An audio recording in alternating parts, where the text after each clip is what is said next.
friends, welcome back to the channel. My name's Molly. I'm the founder, owner, operator, everything for Lacquer22, a small nail polish company. But today we're doing something a little different and I'm so excited for it. I am a big old makeup nerd. To the point where I have too much makeup, to the point where I can't always decide what eyeshadow to wear, to the point where I have made an Excel sheet that keeps track of my palettes that I have, and I have like written down on little pieces of paper and put them all into a little container, this guy, so that when I'm having crazy decision fatigue, I can just open this and pick out a piece of paper and it'll tell me what to use. So today I'm going to be doing this with you on camera, and we'll just kind of talk. I want to talk a little bit about my experience as a first-year teacher. If you don't know, I do have my nail polish business, but that is a side hustle situation. I am a first-year teacher. I teach biology. This is a high school level class, and it was never really my plan. So we'll talk a little bit about it. But first, we have to pick. So this is my eyeshadow palette container. I have another container that has just different colors. So there's some that say like wear blue or wear neutral or wear orange and yellow together or something like that. And then I have a third one that has more of like styles of makeup, I guess. So one of them is a graphic liner, one of them is like a two-tone look, so one color on one eye, different color on the other, and things like that. Today we're using the palette one, so I'm gonna give it a shake.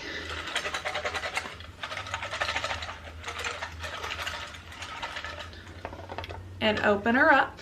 I got this one, and then I have another one that you'll see at a different time. They're both from estate sales that I've gotten them at. So I picked one. Oh, okay. Use the Nomad New Zealand. So this is a newer palette to me. Let me grab that and we'll get started. Okay, I am primed, concealed, and set. So we're gonna get started with the New Zealand Stargazing palette. I did just put a video, recently put a video using this palette on my channel. So now I need to do something different. So I need to think that through a little bit. All right, so my plan right here, right now, is I'm going to take the Cosmos, which is the gray shade right here. This one, that is a word I don't know how to pronounce and I'm not going to mess it up. Something Night Hike. Those are going to be my crease colors, blending out into Dark Sky Nation and I think Crater Observatory as well. And then I'm going to use the shade Aurora Australis. Again, I'm not great with words. That will be my main shimmer today. And we'll see what happens. All right, so talking a little bit about my experience so far as a first-year teacher. So we are, for my district, we're about 3 weeks out from spring break. So we're almost 75% through of the year. I teach biology. So biology is a freshman class here. And I hate that because it's a hard class. And it's unfortunately like kind of a slap in the face for their first experience in high school. It's really not fun for them, but it is what it is, and I'm gonna do what the state, what the district, what my team tells me to do. So here we are. I think biology is super interesting and super cool, and I wish it was a later class for them, because I think if they took it when they were a little bit older, they would appreciate it a little more, because right now it's kind of a vocabulary class and that's kind of it. Like, they need to learn what new words mean and they need to be able to identify the new words and the like, I'm not the definition, but like they need to be able to recognize it and then immediately know what are we talking about here. So like, what I want to give examples, but like the non-biology person will not understand. But like essentially they need to be able to know, okay, if we're talking about organisms versus a population, we're talking about like the hierarchy of your environment. So like an organism is one living creature, and then a population is a lot of that same living creature, and then it, you know, expands from there. A lot of them, like, I don't know, it's hard because the high school is new, they're all freshmen, and I get that, but a lot of them still don't understand the importance of, like, hey, you have to pass your class, because if you don't, you'll have to take it again, and if you don't pass your state test, you're gonna have to take it again. And so it's a lot of pressure, and I just don't like it. But again, is what it is. It's not in my control, like, whatsoever. But I kind of want to talk too about, like, what I see in these children. Because you'll hear a lot of times, like, if you have a friend that's a teacher, you'll probably hear them say that teaching is one of the best forms of birth control because children are unruly and crazy. But it's also, the way that I'm looking at it is like a fantastic way to learn how to parent. And I say that not because I'm trying to parent them, because that's not my job. I don't deal with that. If you have a behavior problem, you're not in my room, end of story. My job is not to parent the kids, my job is to teach them, so that's what I do. But it's made me realize, like, hey, I need to make sure I'm teaching my future kid a couple of different things. The number one issue that I am seeing right now is just the addiction of screens. And, like, truly, when I say addiction, I mean addiction. Like, it's really bad. Like, it's really bad. Maybe I'm just boring. Maybe that's it. But anything or nothing lives up to what a screen can do. Which at, like, some point I do understand that. I get it. But also, like, why do you have a 30 in the class and you won't put your phone down? Because, like, at the end of the day, the phone is the reason. And phones just quite literally, or quite honestly, aren't the fight that I'll be fighting. Because there's a liability issue, and, like, unfortunately, some kids are able to fight back about it, and then, it's my fault that I had your phone and not yours in your failing grade. So it's just not something I'm willing to fight about with parents and students. But, like, it's kind of insane. Kids are they're not able to be stimulated any other way other than their phone. They're like kind of mean to each other because they're used to talking to each other online, and, like, they're used to being talked to online, and I don't think parents are really there anymore. I feel like parents are like, here's your screen, good luck, have fun, talk to you tomorrow. And I don't think the kids, let me not say that so blanketly, I do have some really good kids. I have a lot, like, majority that don't know how to speak to other people, and it's very concerning.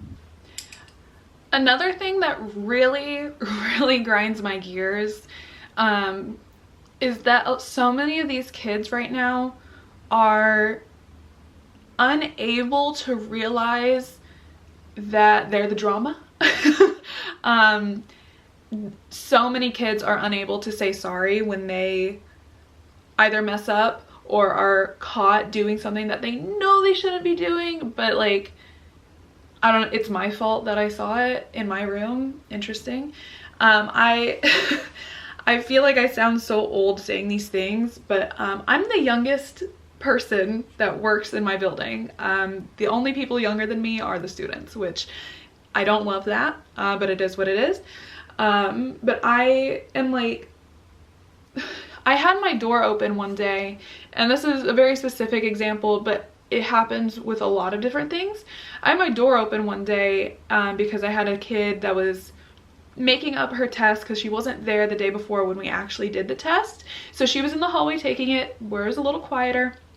And there was another student that walked by that knew one of the kids in my room and started playing rock, paper, scissors through the open doorway while I was teaching. And I went out there and I was like, hey, please don't do that. Like, that's, you know, you're disrupting my class, not okay, don't appreciate it. And he just didn't even look at me.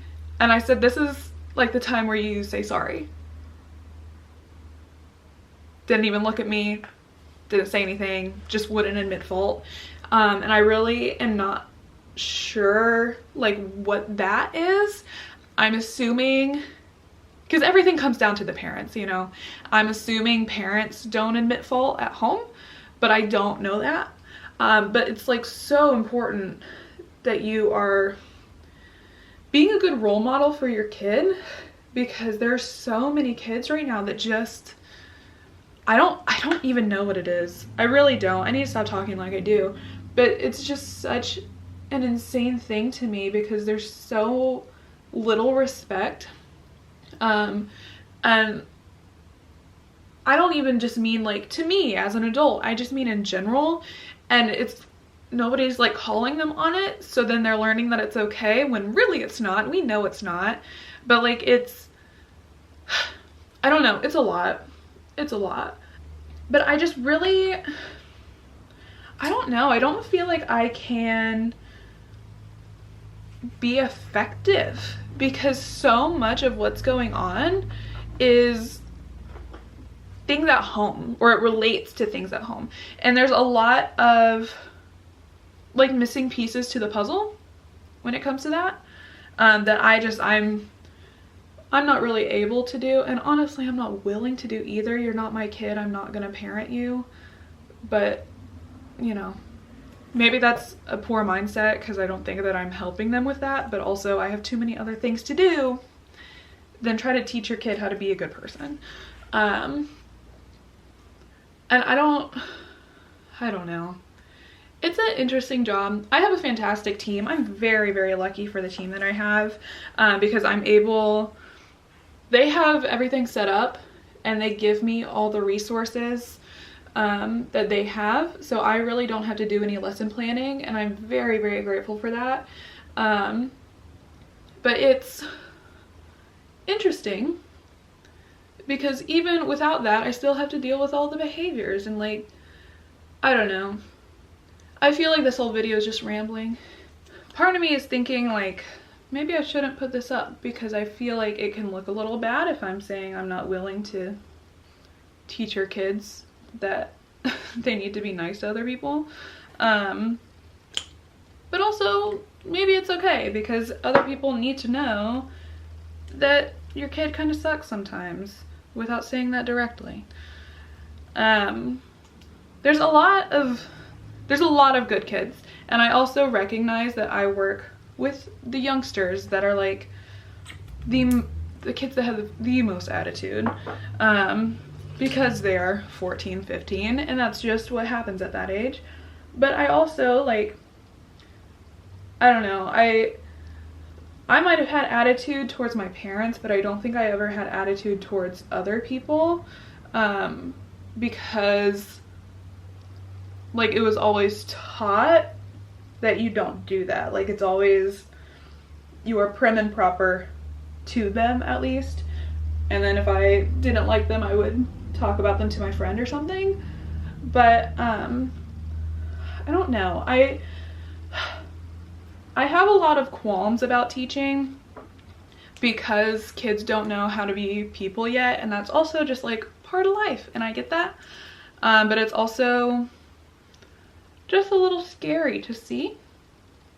I had one kid whose schedule got changed, but he just openly talked about how much he would scam people and like take advantage of people in his life, which like talking about it is obviously for attention, but he did it and he would do it pretty often, and it just, why is that okay? Now that my base is done, I can put my hair down a little bit. know, I have some kids that are so sweet, such good kids. They're always on top of their grades. Or if they're not, then mom is, and then mom's emailing me to get some clarification. And like, I have some kids in some families that are on top of it. And then I have other kids that just have an excuse for absolutely everything and like try to play it off. And I don't know, see you next year. It's just really not great. I try to move on. I'm not like too bothered by it, even though that may seem like it's not the case, because like at the end of the day I can only do so much, you know, and I'm not interested in teaching your kid that school is important. And even if school isn't important to you, graduating high school should be, you know what I mean? Like, there's no reason that I should have kids with a 16 in my class that I've never heard from the parents about, that their phone is always on them. Like, their things don't get taken away, the kids don't get punished. I saw a TikTok recently, and I think it was like a kinder or first grade teacher that's been teaching for a decade, and she said what she thinks the issue is gentle parenting, because parents are like scared to punish their kids for not doing what they need to do. And again, I understand that school is not like the most important thing, and I totally get it. But I mean, once your kid turns 18, a lot of like fast food jobs require a GED or a high school diploma. So like, why not encourage them to do things right the first time? And I do understand that like there are certainly situations at home that are just hard to talk about, and I don't really want to get into all that. However, it is not as many kids experiencing that home life as there are the amount of kids that are failing my class so incredibly. And I understand that kids have different skill sets when it comes to school, different brain capacities. I fully understand that. However, I still have kids with 100 and then kids with a 16. So it's doable to at least pass, you know, and get that 70. But I don't know. It's not my job to teach that importance. If there's anybody watching this that's considering becoming a teacher, all I will say is try to substitute if you can for a minute to get an idea. And even then, like, that's not what they're all like, promise. But see if you can substitute for a minute, get an idea of what the kids are like, how they behave, and try to substitute different grade levels. Elementary is hard because they're truly, you have to teach them so much and everything, and I can't do that. And middle school I gave up on because I got hit on my like second time subbing for middle school, and I was like, that's absolutely disgusting, so I just said never again. When they're in high school, they know a little bit more about how to be people, but even the difference between freshman year and sophomore year is crazy. They I don't know what happens in the summer between those years, but they are truly different people. So I would just recommend getting some kind of idea, some kind of like eyes on the classroom, and kind of go from there. It is certainly not for everybody. I'm still figuring out if it's for me or not. But that's just kind of the name of the game. I will absolutely say I fully understand why we have so many people leaving the profession. There are just some crazy kids, and the lack of parenting does not help. And it just kind of excels the problem a little bit more, because like if I email a parent and I say, hey, like, your kid's on their phone a lot, how do we fix this? Like, let's work as a team. And they go, oh, well, I don't know, what would you recommend? I am in my early 20s. That is quite simply not my job for you to learn how to parent your kid that's 14 years old. Like, a lot of parents truly don't parent, or like don't understand the importance of parenting, because really at the end of the day, if you're having a kid, you should be the main role model, you should be the main example for that kid. And if you show your kid that like, oh, you know, hey, you don't really matter, I'll talk to you later, I'll play with you later because I'm too busy on my phone right now, then they're also going to learn that being on their phone is more important, and they're not going to understand the responsibilities that they have as a kid. And all this could be explained by me saying all this could be explained because that's kind of how I was raised, where like my job was school. But also at the same time, I get it now. You know, as an adult, when I was a kid, I was like, oh, you don't know what you're talking about, Mom. No, she did. Dad did. They understood it. And I mean, I took care of my business, but I at least had the nudging in the right direction that I do think a lot of these kids are missing. And again, I do understand that there are a lot of different things that could be happening at home that are causing this, but you know, a lot of them could be fixed. I think a lot of people are kind of selfish, and I feel like when you are a parent, that any ounce of selfishness you have needs to go out the window for the sake of your kid. I'm not a parent, so, you know, I don't know everything, that's for sure, but I do notice a lot of emotional unintelligence, if that makes sense. So I think that boils down to it. But again, what do I know? What do I know? Okay, I'm done talking about all of that.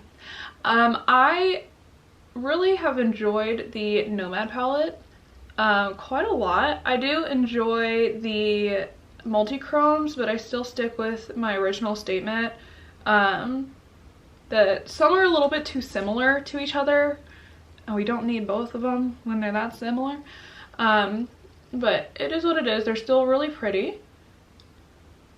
I used a very neutral blush because I wanted to use a lot. It's a super old one from Tarte called Celebrated. I have a lot of pan on it. I'm trying to use it up, get rid of it. This is the Oh Snap pencil from ColourPop.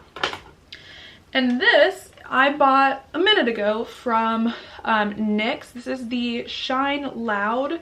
So there's a lipstick on this end, and then that like gloss, like perma gloss on the other end. This is in the shade called Magic Maker. I got it because Hayley Williams and her makeup artist slash hairstylist Brian mentioned it, used it, and I said I want to be like Hayley Williams, so here we are.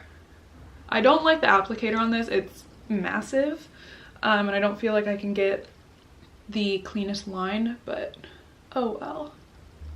I will say I do like this lip enough, but I don't really plan on buying another one. I don't think the formula is all that great, really. I think it's fine, and that's kind of it. Before we leave, I want to talk a little bit about my polish that I have on. So you can't really see it. That's by design. This is a shade called Come Undone. So this is just a, where did I put my bottle? This is like a super sheer jelly. I like to use it as a nail line, like camouflage kind of situation. I really like the look of jellies when I can't see my nail line underneath it. So this just kind of helps hide it. And then same with some toppers. I love a fun topper, but I don't always want to put a color underneath it.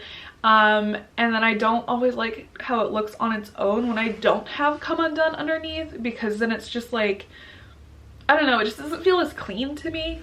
So I really, really love it.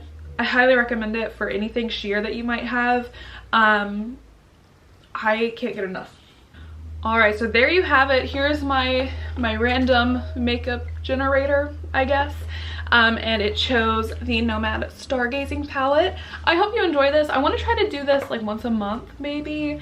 Try to get those creative juices flowing, and just kind of mix up which container I use, and just trying to have more fun with it a little bit. That's what I've got today. I hope you enjoyed my rambling about being a first-year teacher and kind of what it's like. It's just the whole thing. It's an interesting life, that's for sure.